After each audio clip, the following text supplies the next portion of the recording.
Hello, welcome to Yoga 101. I'm Allie and I'm going to lead you through a very gentle 45-minute practice that is for all levels, and even if you're brand new to yoga and have never set foot on a mat or heard of yoga until now. So this will be a really nice introduction for those of you that have been curious about the practice or maybe intimidated to go to a class. This is actually an excellent way to learn yoga in the comfort of your own home, and hopefully you'll feel comfortable enough through this instruction and some guidance and maybe some additional home practice so that you can come join us at the studio when we reopen someday. So I encourage you to find a little space in your home that you can just carve out some time more than anything, and physical space, you really just need a space enough for a mat. If you don't have a mat, it's not a big deal. You can just roll out a blanket, or you don't really necessarily need a mat to practice. It comes in handier when you do some of the more advanced practices just because the mats are a little sticky. But if you just have a little spot at home or a towel you can unroll, it just kind of helps make your home sanctuary for your yoga practice. So before we begin, some of the very fundamental poses that are helpful to know for any practice, I just wanted to review some of the myths and common questions that we get about yoga. And so I encourage you, if I don't cover your question, or you got a question you want to make sure to ask, just comment, and I will address every comment after class, either through a video or I'll just answer your comment. So always feel free to add your comments in, and we love to know who's attending. So feel free to just say hello if you're joining for the first time, or if you're just kind of looking to learn. And we'd love to hear also what your goals are and your interests are with yoga. That helps us cater our practices to you so that we can hopefully support you with what you need at home and beyond. So we'll get started. So you can, again, we're just going to talk about the myths for the first little bit, so you can kind of get your space settled. The first thing I want to, the common question I get, or the common response I get when I even mention yoga to anyone, is most people will say, I'm just not flexible for yoga. And in the yoga world, there's this expression of saying you're not flexible enough to do yoga is like saying you're too dirty to take a bath. So when you think of it that way, it's really the means to become more flexible. So we all struggle with flexibility, myself included, and I've been practicing for 20 years.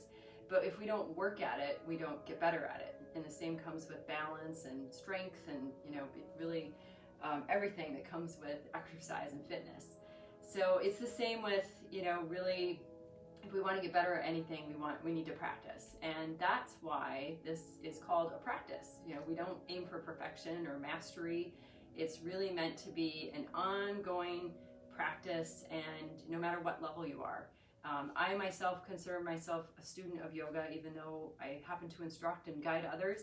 I myself am still always learning about my own body. I'm still learning about the practice because there's just so much to discover.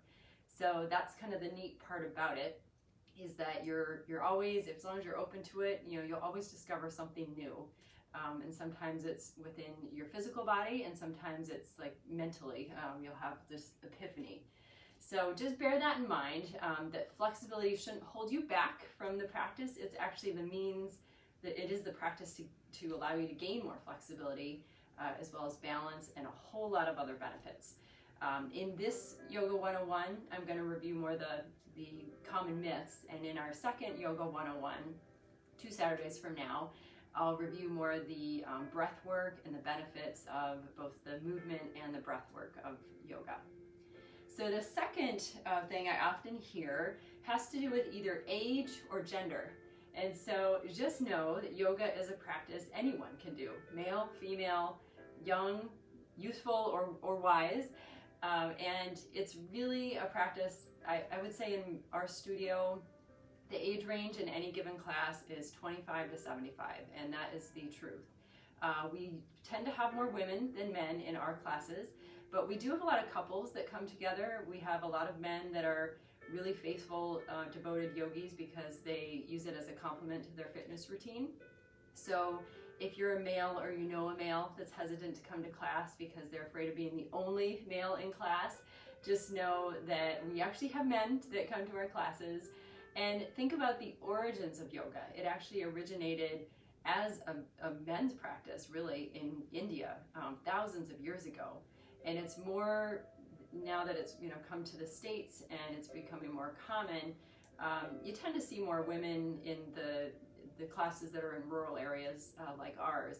But if you go anywhere, even downstate, into a class in, say, Traverse City or Detroit, if you go anywhere else in the country, at least in my experience, usually the male-female ratio is about half and half.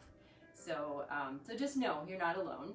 And in terms of age and ability, it's really a matter of what you're comfortable with.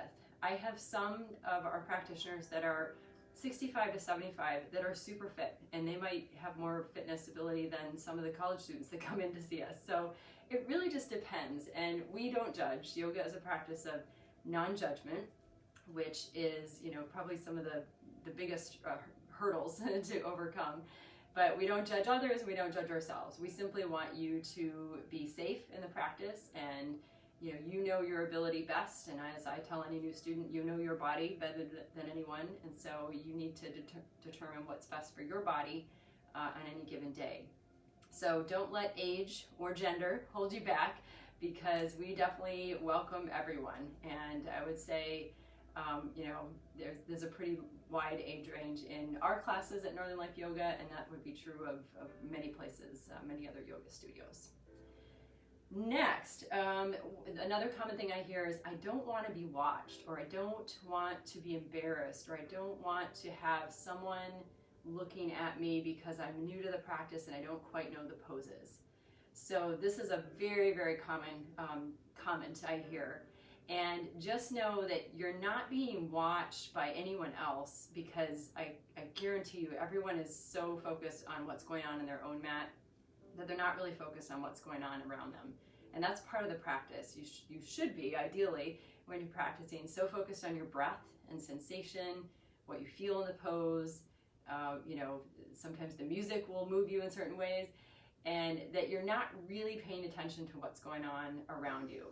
And that's why maybe starting at home, where you don't have the distractions of others, could be beneficial for some people. Other people really thrive on the energy of practicing among a group, and we hope to get back to that someday very soon. So just know that you're not being watched. As instructors, we do watch our students for alignment, and that's just to help make sure your body is in a safe position. So we might, normally, pre-pandemic, we would come around and we might give a physical assist or just a verbal assist to help you get the most out of a pose. But it's not meant to be a criticism. It's really just meant to enhance what you're feeling and to keep your body in the best alignment possible.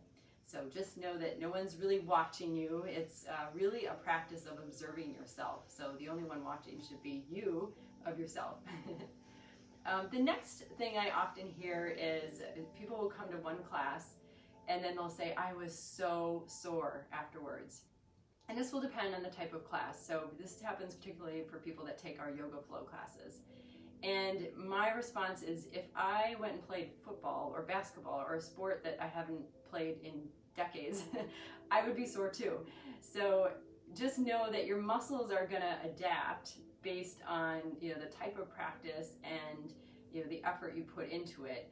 And yes, you might feel it the next day, but that's hopefully is a good thing. So in the same way that we're now hearing about the vaccine, and that you might feel side effects, but it's your body's immune system's way of responding, it's the same way with your muscles.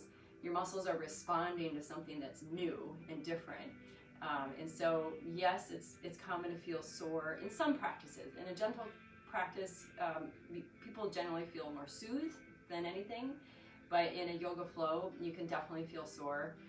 I will feel sore from my own practices, and particularly if I'm not hydrated enough, or it depends on the activity I've done. But the practice I taught earlier this morning, I can already tell I'm going to feel it tomorrow. So just know it's kind of a good sore. It means that your muscles are really adapting to something that's new. And because we change our practices, every single teacher teaches a different practice every week. It's really meant to keep your muscles kind of alive and awake. And so, sometimes we get stuck in ruts in fitness routines, and by changing up how we stretch and the poses we do, it keeps your muscles, always experiencing something new, which is a good thing for your body. The next question I hear is, what if I don't know how to do a pose, or, what if it's just so unfamiliar or too fast, or, it just doesn't feel right. And to that, I would say the practice of yoga should meet you where you are. So if you are someone that might have discomfort getting up and down from the floor, I would say chair yoga is a great practice to meet you where you are.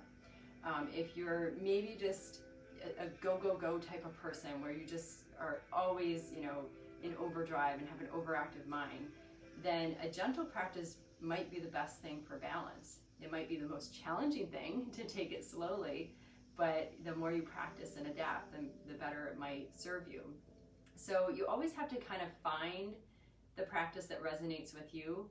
And I kind of liken it to if you're new to an area and you have to, say, shop for a hairstylist, or find a doctor, or shop a church, or shop, you're kind of dabbling to find what resonates with you or who resonates with you. And it's the same with yoga. You might come to one class and something an instructor says or does might really resonate with you, and you think, wow, this feels great. And you could go to other classes where you think that was a good stretch, but maybe it didn't do as much. And so that's why we always encourage everyone to come to our studio and do our intro offer, which gives you 30 days to have unlimited access to classes for $39. And that's available to anybody that's brand new to our studio. And the purpose of that is we want you to try as many classes. And I'm not offended if you come to my class and decide, yeah, that's not for me, or didn't do much for me, or I'm big on quotes and readings, and that might be nice for some people, and others might say I'm not into poetry. So I encourage you to go to as many classes, and if you go to another class in the studio and say this is what I need, that's great. I encourage that. So just know that if you've tried one yoga class, even if you've tried 100, you haven't tried them all. I myself have tried lots of classes in various cities where I've lived and visited, and I've still learned something new every time I go to a different class. So just know that yoga should meet you where you are, and that doesn't mean you have to push yourself to some level. You need to just find the class that resonates with you physically and mentally. And the last one kind of ties into what I was just saying. What class is right for me? So that's probably one of the most common beginner questions we hear, particularly from someone that's done one class, or they might just call and have an interest in yoga. And I would say start with any level 1 class. So our classes are all labeled level 1 or level 2. Level 1 just means it's beginner friendly, and if you've never tried yoga before, it's going to hopefully give you the fundamentals of the practice at a pace that is a little easier when you're brand new to the practice. A level 2 class is an intermediate class. It's going to be a lot more palatable mentally and physically if you're familiar with down dog, or if you're familiar with most of the poses. And it doesn't mean a beginner can't try a level 2 class. It just means it's going to be more challenging than a level 1. So at our studio we have a whole range of classes. So in our 10 classes every week, we have chair yoga with Nancy that I mentioned earlier, and that's just for people that might have trouble getting up and down, or some people with extreme knee issues might have discomfort with doing poses on the mat. So chair yoga just keeps you elevated. It gives you an excellent stretch and all the benefits of the practice from the comfort of a chair. The next class from that I'd encourage a beginner to try is the gentle classes with both Lola and Nancy. And those are going to involve some seated poses, some reclined poses, and a few standing poses, but they're going to be at a pace that is a lot easier for a beginner to grasp onto and to really understand and feel. The next style of class we have is a slow flow and a yoga flow. And those classes are meant to be a little bit more of a workout. So they involve a lot more muscle engagement and balance, and the poses tend to flow from one to another. So that's a great class if you're someone that just likes a vigorous fitness routine and you're looking for a challenge. then definitely try the yoga flow classes.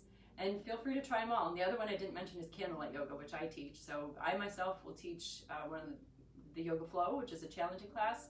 And in the whole end of the spectrum, I teach candlelight yoga, which is completely relaxing, all reclined and seated poses.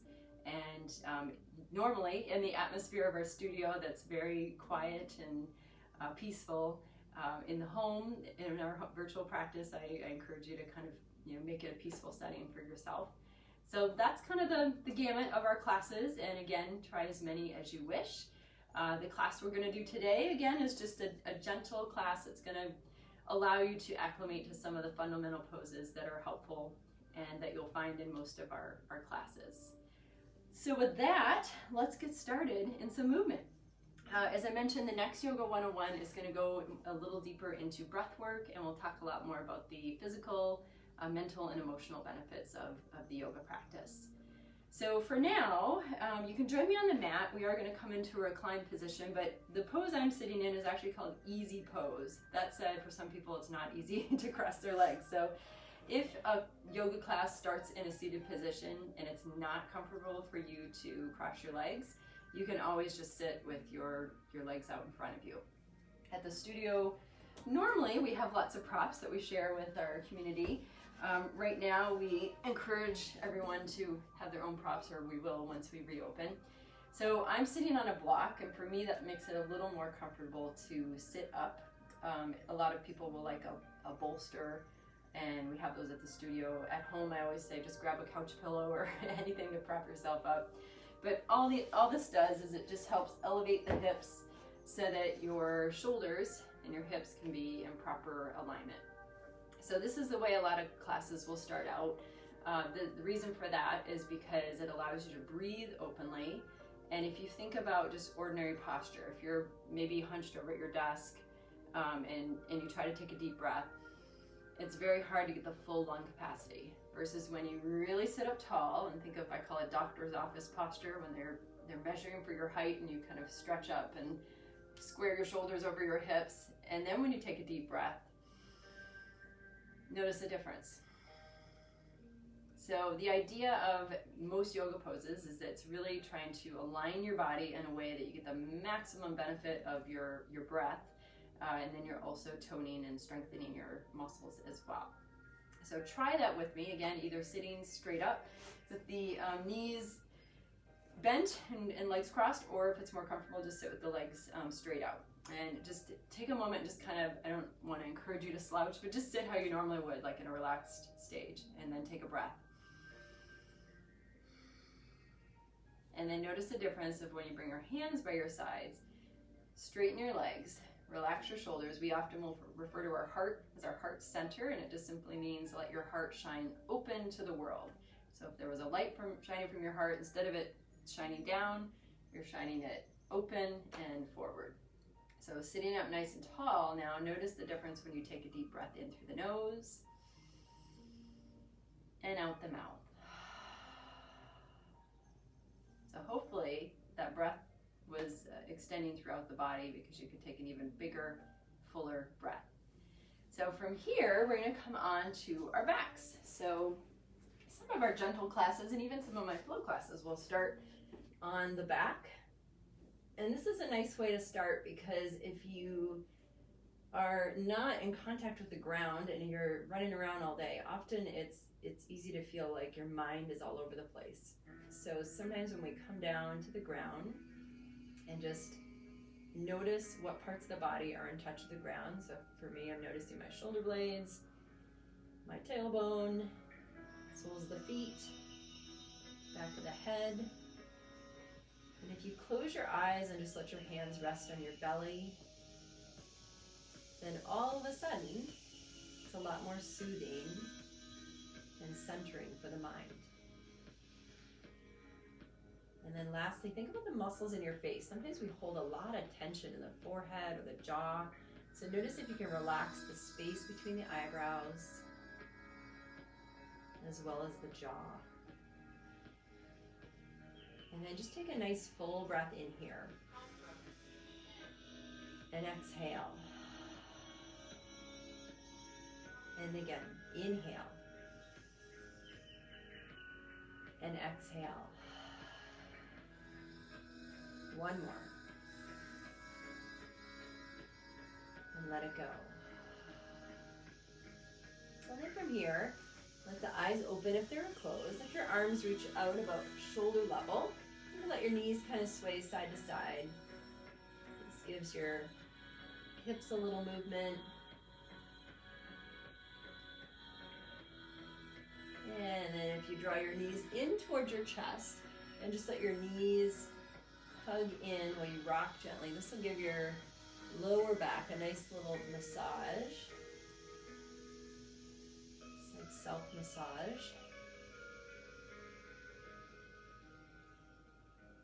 And sometimes you'll have teachers that will instruct you to rotate your knees so that you can warm up your hip joints. When you think about the joints in the body, the shoulders and the hip joints are the biggest joints in the body, and so we often do a lot to lubricate these joints, just like oil in a car. Your oil is needed for a car to run smoothly. It's the same with our body, so we have to move our joints to keep our body working smoothly and keep it a well-oiled machine.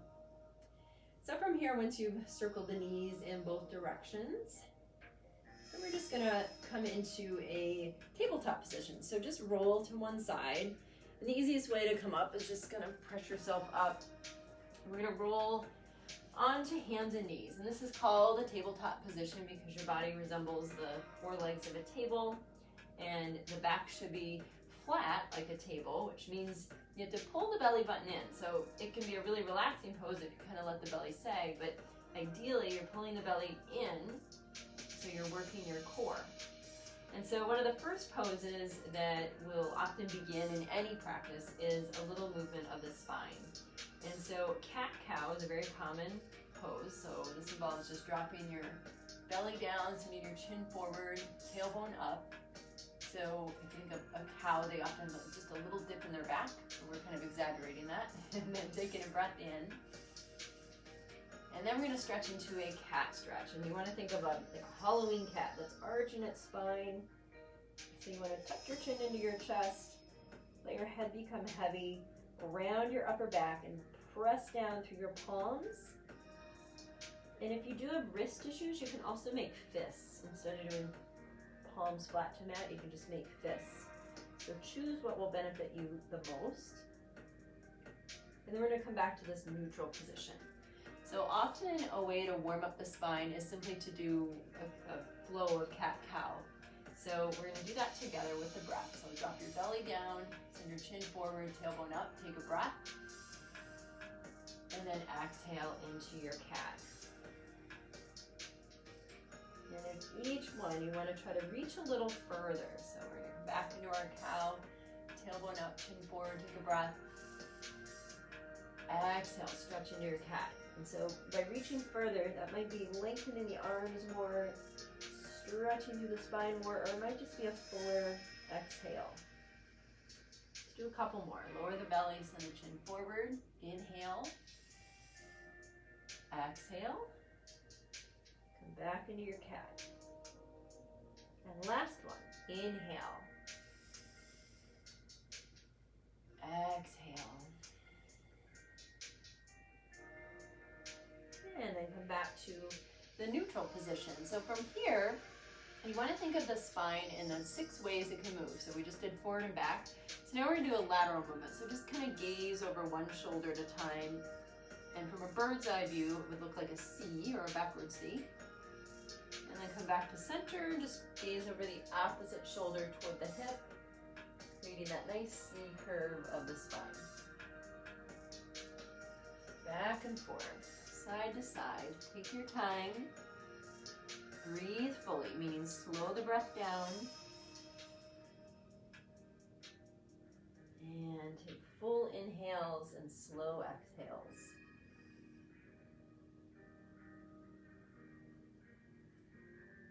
And then the other way the spine moves is a twist. So we're going to do a very gentle twist, and then we're going to do some balance. So keep your left palm down, let your right arm reach up, like think of a wing of a bird, Gaze up towards the right thumb. Take a breath in. And as you exhale, reach that arm through, just like threading a needle. You're going to stretch it through. And we're going to wing it open again. Take a breath in. And exhale. Come back through. And then one more. Inhale, reach it up. This time as you exhale, we're going to thread this arm through. We're going to lay the shoulder all the way on the mat. Now, if your shoulder doesn't meet the mat, that's okay. That's where you want to grab a couch pillow or a block or a sweatshirt, a blanket, anything you have to basically raise the floor. And that's all yoga props do. So when we use blocks or bolsters or belts, it's really just to assist the pose and keep our body in the best alignment while we hold the pose. So while you're here, it's one thing to hold the twist, and you get way more benefit when you add the breath. So we're going to take 2 more here. Inhale, exhale, inhale, exhale. And then to come out of it, use this left hand to press yourself up. Come back into this tabletop position. Make sure your wrists align right underneath your shoulders, knees underneath your hips. And now we'll do the other side. So the right palm stays down, the left arm lifts up, and then we're going to thread this arm through. You're just really reaching. Think of the twist in the spine. Inhale, extend that arm up, reach. Exhale, thread it through. And one more. Inhale, reach, extend through that arm, gaze up. And this time we're going to thread the needle all the way through. So lower the shoulder to the mat, let the head rest on the mat, and then just hold here. Breath and movement. So by the way, yoga means to yoke or to unite. So it's meant to be or meant to reflect the harmonizing of breath and movement. So the physical posture is half the pose, the other half of doing the yoga pose is breathing fully. Let's take one more. And then use this right hand to press yourself back up. From here, we're going to take a little rest in child's pose, a very popular pose because it is rest. So for most people, child's pose will feel okay. If you have knee or hip issues where this doesn't feel good, then I encourage you to find an alternative pose. You can even just roll to the side of your mat, lay in like a fetal position if that's better. But as long as your knees are healthy, bring your hips back to your heels, walk your hands forward, let your forehead ideally rest down on the mat. Now, some people have, if there's a lot of stiffness in the neck and your head is just kind of hanging here, that's where a prop is helpful. You want to make sure your head just has a place to rest. And if you don't have anything handy to rest your head on, just use your arms. Hold your arms so that your forearms make a pillow for your forehead.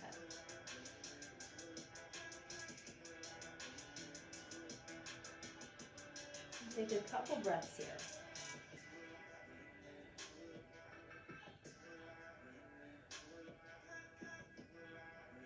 And then lift the head. And you're going to come back onto your hands and knees. So again, if you have wrist issues and you're sensitive to holding this tabletop pose for a long time, just make fists and that'll give you a little more strength. So balance, as I mentioned, is one of the things we work on continually. I am always working on balance, and sometimes it's a very intimidating word when I say, oh, we're going to do balance poses. But if we don't practice balance, we don't get better at it. So part of practicing balance is working on core strength and just taking movements that continually allow the body to be challenged and the mind to be involved in the pose. So this is a perfect example of a great balance pose that is fairly accessible to everyone. So again, align your wrists underneath your shoulders, knees underneath your hips, and we're going to extend the right leg back, flex that right foot, and then keeping your core engaged, reach your left arm forward. So opposite arm and leg extended. From here, you can draw the knee to the elbow underneath the belly and then re-extend. And then just take this movement as slowly as you wish, drawing knee to elbow and then finding that extension. And there's no rush. Make the movement mindful. So it's not a matter of quantity, It's really the quality of the movement with the breath. Let's take it back and forth a couple more times.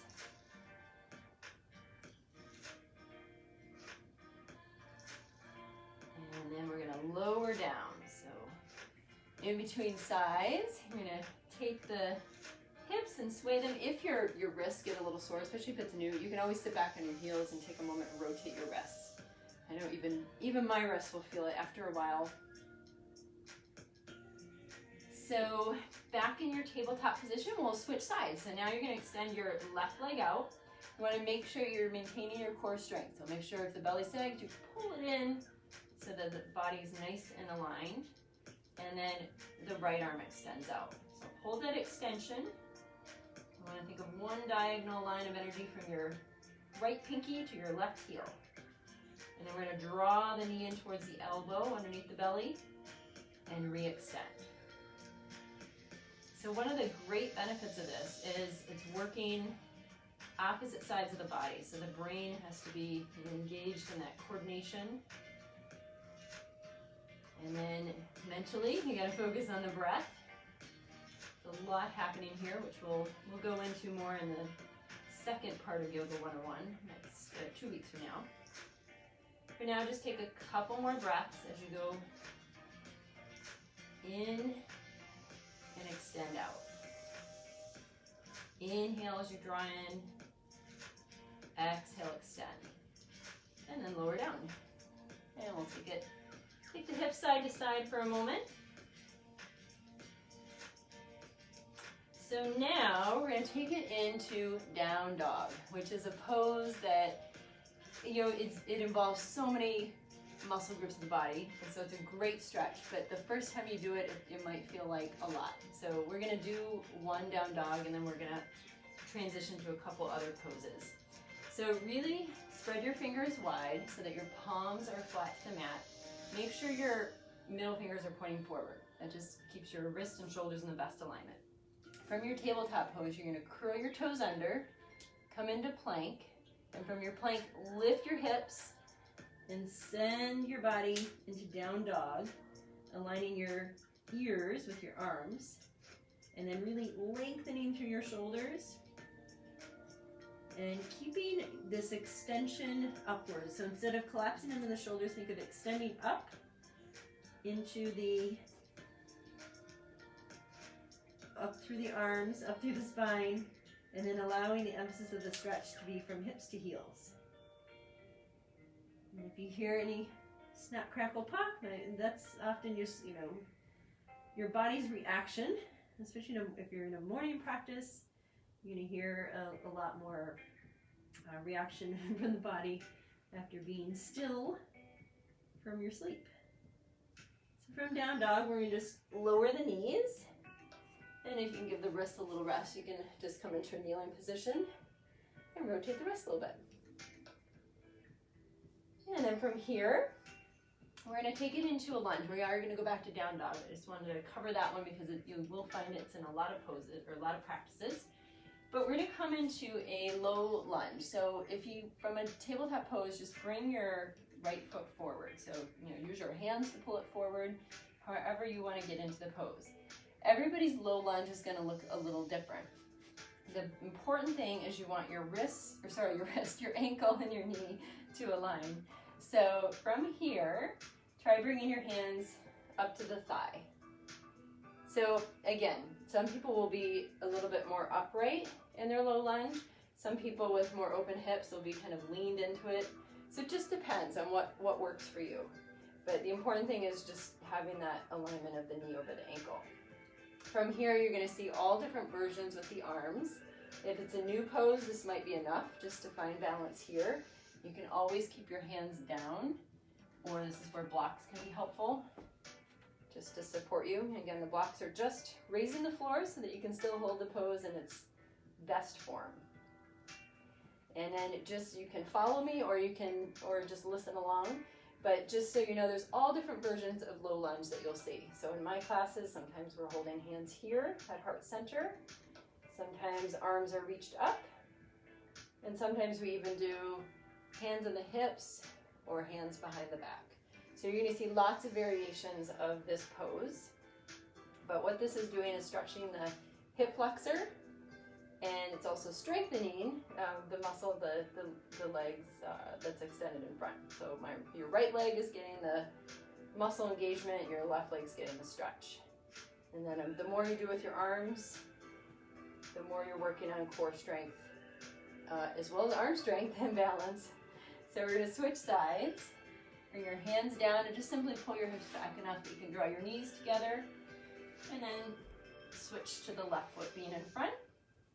Again, you can use, I'm just showing you what props are used for, just so you understand the options, but you can always get by without props.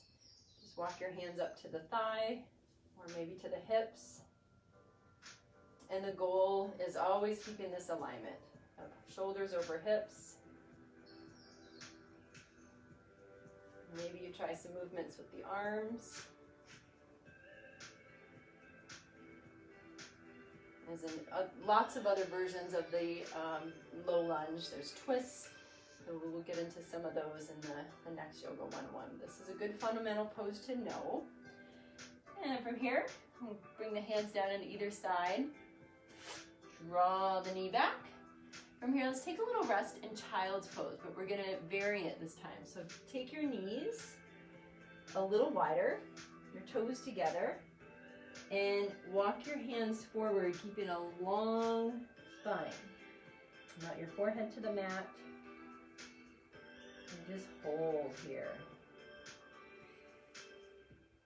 And when you breathe deeply, you want to think of if someone was looking at you from a bird's eye view, could they see the effects of your breath? In other words, can they see your ribs expanding? You know, think of an animal when you watch them breathe, and you can see, especially when they're napping, you can see the movement of their breath up and down.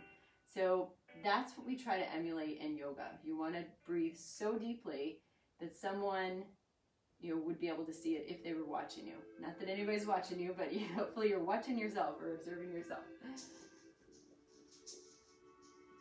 So one more breath here.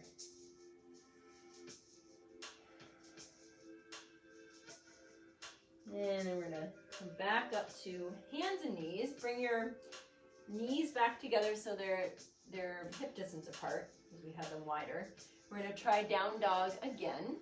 So I want you to really focus on the core strength. So the more you've got your core engaged, the more it's gonna help you in this pose. So you almost wanna think of, and I often do this in my classes, I'll have people stick a block between their thighs, and you wanna think of squeezing your thighs towards one another. And the more you have to hold that block in, the more you have to engage your core. So you can just squeeze an imaginary block between your thighs as you lift your knees, curl the toes under, and send your hips back. And then in down dog, some people like to sway their hips, some people like to bend one knee at a time across the opposite heel to the mat. There's a lot of different things you can do to kind of feel out this pose. And just know that this pose does get more comfortable the more you practice it. So the first down dog might feel a little stiff, a little awkward. It does get better over time, and eventually it actually becomes a pose of rest, believe it or not. So from here, we're going to bend the knees, simply walk the feet forward to the hands. And then from here, you want to keep your feet about hip distance apart. Be sure to bend your knees a lot. Let your upper body hang over the legs, and you can keep your hands on the mat for reference. If you're someone that tends to get lightheaded, or if you have blood pressure issues, I recommend bringing the hands above the knees and keeping your head level with your heart, just so the effect isn't dizzying for you. But if it feels okay to you to hang upside down, this is a partial inversion, and you can just hold and shake your head out, yes or no. Shake your shoulders. And then we're going to bend the knees and roll up to standing. You want to let your arms kind of dangle. And eventually, you'll come to standing with your shoulders aligned over your hips over your heels. So now we're going to come into mountain pose, which is a really fundamental yoga pose that if you do any kind of sun salutations or any standing balance, you want to always start from the mountain pose or the foundations of mountain pose. So I'm going to do it facing forward just so you can get the benefit, and then I'll turn to the side. So start with the hips again, or the feet hip distance apart, and your arms are going to be by your sides with your thumbs pointing out. So think of palms facing forward. What this does is it relaxes your shoulders down your back. So if you think of that posture that I mentioned in the beginning, that if you were just kind of sitting in a normal position, kind of hunched over, and you try to take a deep breath, it's not going to be as voluminous as when you have nice tall posture and you take a big breath. So it's the same thing here.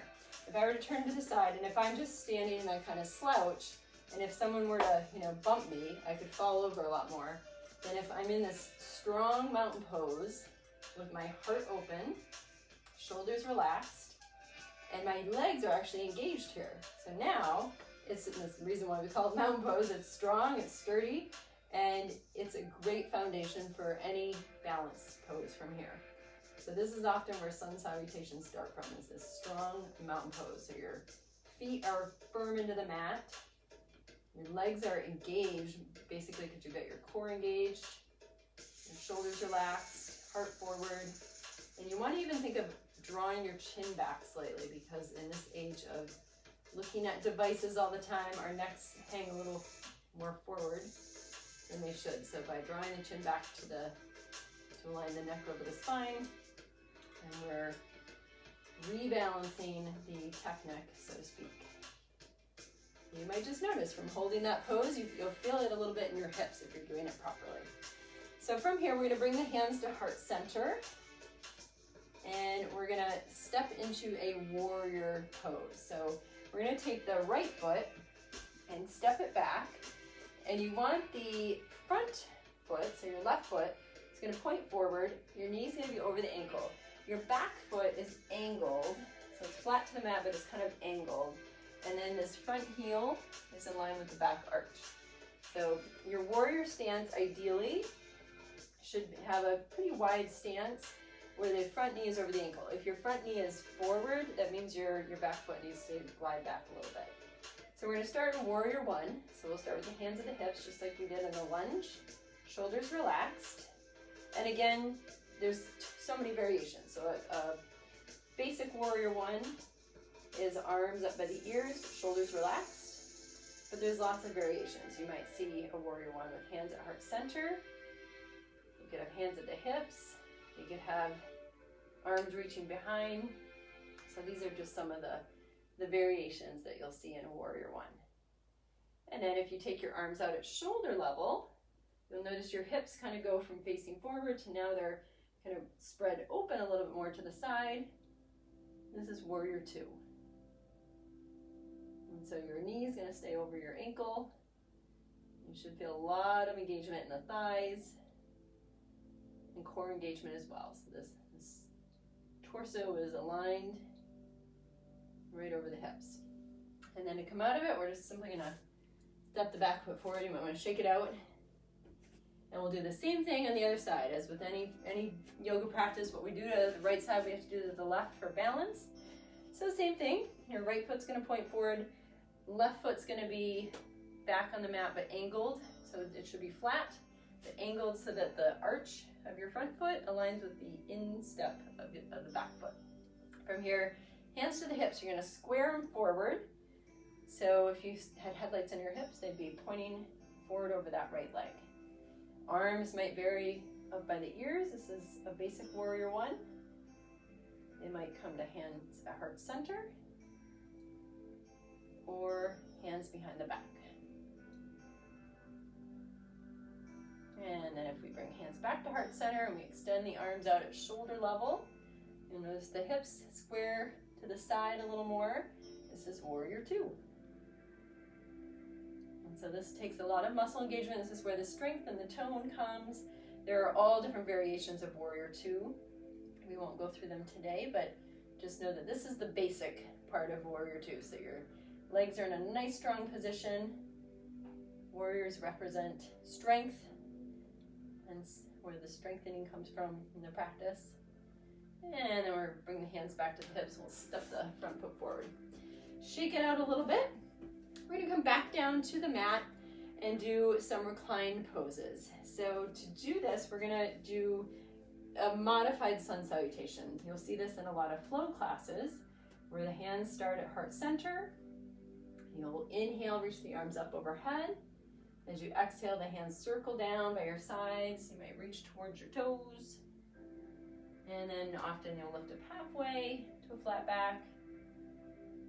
And sometimes you'll hear instructors say, deepen your forward fold, like fold in towards the legs. From here though, I recommend just bending the knees enough that you can flatten the hands to the mat. And if they don't quite flatten, no worries. So you can always just lower one knee down at a time and come down this way.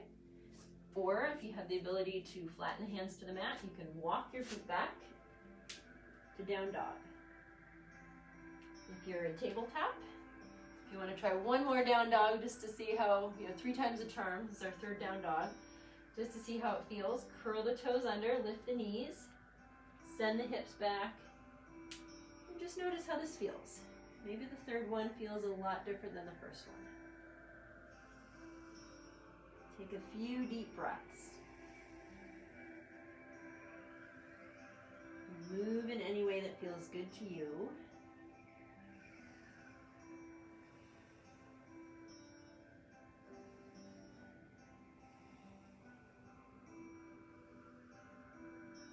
And then to come out of this pose, we're just simply going to lower the knees, untuck the toes. We're going to find our way to one more child's pose before we come to our back. So lower the hips down, walk the hands forward, melt the forehead down, and just notice, how does your body feel?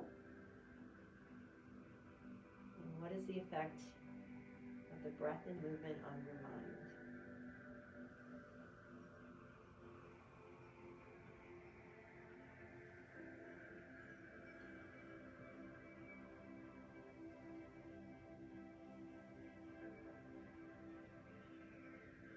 When you're ready, just lift your head, walk your hands in towards your knees. You're going to sit your hips off to one side so you can roll right over and roll on back to where we started. And find a position where your shoulders are relaxed by your ears, or down from your ears rather, relaxed away from your ears is what I usually say, or should say. So arms reaching down by your sides and the feet flat to the mat with the knees bent. From here, we're going to lift into a bridge pose. And this is a great pose to both strengthen and rebalance the spine. So by squeezing your glute muscles and lifting your hips up, you can come into bridge. Sometimes with props, we'll put a block underneath and hold it for a little longer. But if we're just using our regular muscle engagement, sometimes we'll lower down, take a rest, and then lift up again. And there are all different variations of bridge pose, but this is the very basic bridge pose. So again, we're going to press the feet down, lift the hips up, and just take a couple more breaths.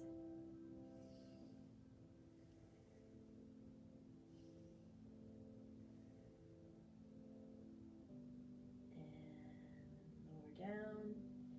And over here, just as we did in the beginning, draw the knees into the chest, rock gently side to side. And then often classes might end with a twist. Sometimes we start classes with twists too, but twists are really rebalancing for the body. So we're just going to do a gentle spinal twist. So if you bring your legs to kind of a 90-degree angle, and then we're going to let the knees fall over to the left while you gaze over your right shoulder. So this is a great way to just allow the muscles along the spine to get a nice stretch, but then when you're breathing in the twist, it's like the equivalent of wringing out a wet towel. So if you think of, you have stiffness, tightness, or pent-up energy in the body, or toxins like pent up in the muscles, when you breathe, it's like wringing the water out of the towel. So the exhale is the water, basically, the equivalent of the water coming out of the muscles. It's releasing anything that's not serving you. Let's take a few more deep breaths here.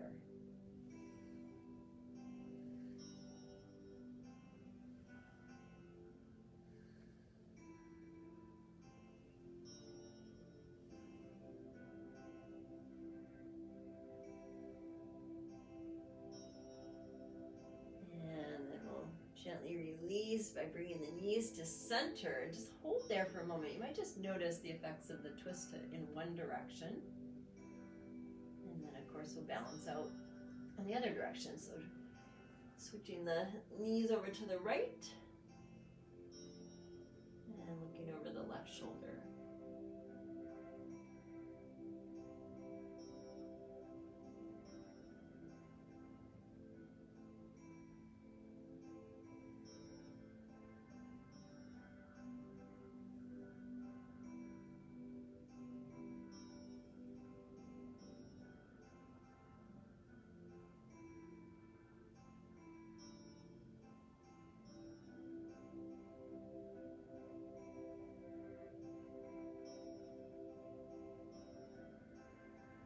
And this is often the very settling part of the practice. Again, the body's connected with the ground, the mind has a chance to just relax and focus on the breath. And so this is where a lot of the mental benefits come from this practice. When that feels complete, you can just pull the knees into the chest. Again, you can rock side to side. And I'll go over one more pose that's common in a lot of practices, and it's called happy baby pose. And the other word for it, the other name for it rather, is dead bug pose. So it's basically reaching your arms through your legs, either grabbing your toes if they're accessible. If not, you can grab the insides of the feet or just the ankles.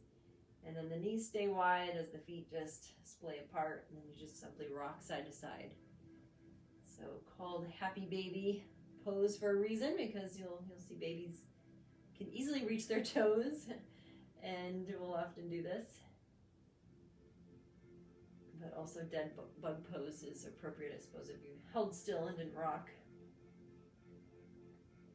But hopefully this should feel good for both your hips and your back.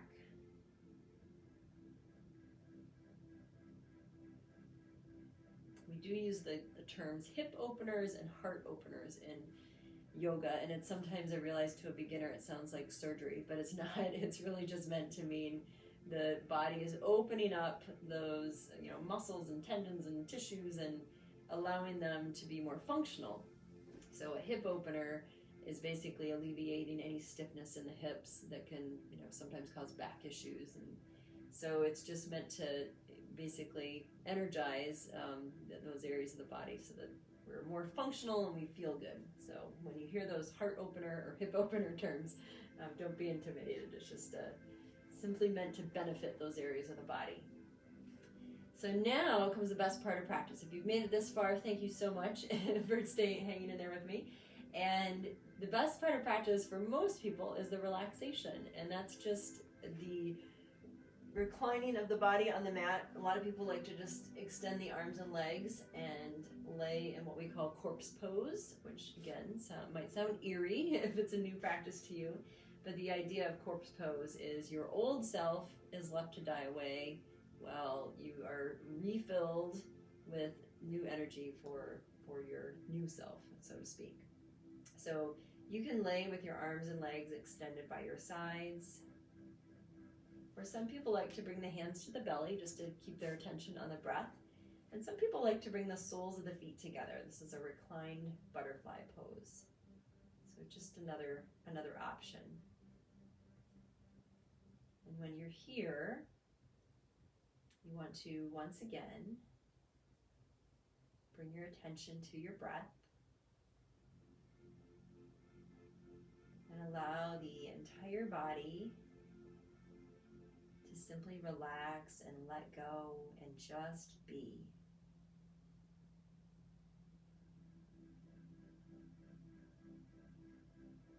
Shavasana, as we call it in Sanskrit, can be somewhat challenging for a lot of people to lay still. But part of the practice is giving yourself the time and the patience to acclimate. And what I've practice and in working with lots of beginners over the last 10 years is that once people fully acclimate to the practice, then they really, truly appreciate the rest that comes at the end.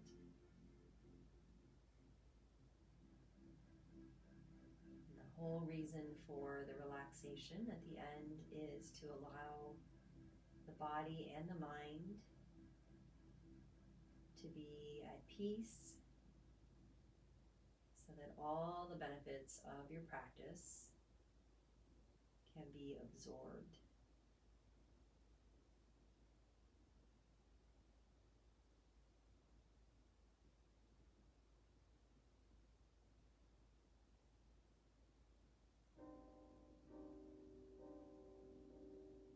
And you'll find, hopefully, it's a welcome part of the practice.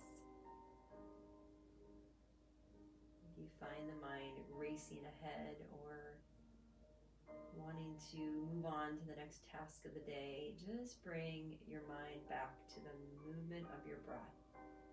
Just simply noticing the rise and fall of belly, tuning into what sensations you feel.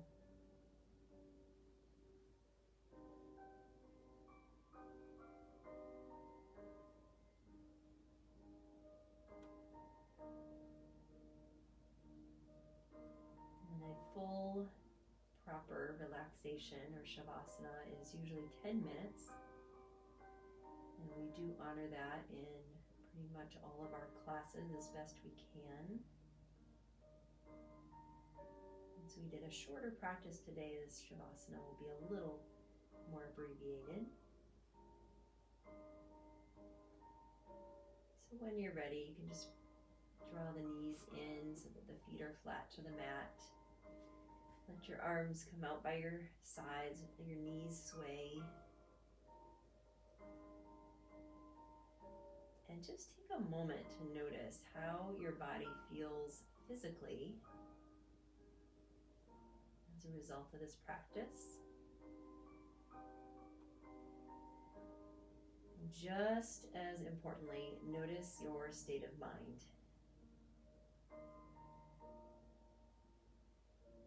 What is it you wish to feel as a result of this practice? And how did this time in the mat hopefully connect you a little closer to that goal? And when you're ready, you can simply just roll to one side. We often will say roll into the fetal position. We do this as a symbol of a new beginning. Hopefully at the end of every practice you feel refreshed, re-energized, rejuvenated. And we always ask you to take your time coming out of your relaxation. And when you're ready, you can come up into a seated position. And I welcome your comments on how you feel or what questions you may have. And I welcome, again, any comments that you have about yoga in general. I'm happy to answer them. And I thank you so much for joining me for Yoga 101 today. And remember, in 2 weeks, 2 more Saturdays, we have another Yoga 101. And in that one, we'll go a little bit more into the breath work and the benefits of the body physically, mentally, and emotionally. And we'll go over lots more poses, including some balance poses. So join me on January 30th for another Yoga 101. In the meantime, as we say at the end of all practices, namaste. It simply means the light or the spirit in me honors the spirit in each of you. So namaste and enjoy your weekend. Thank you so much for joining.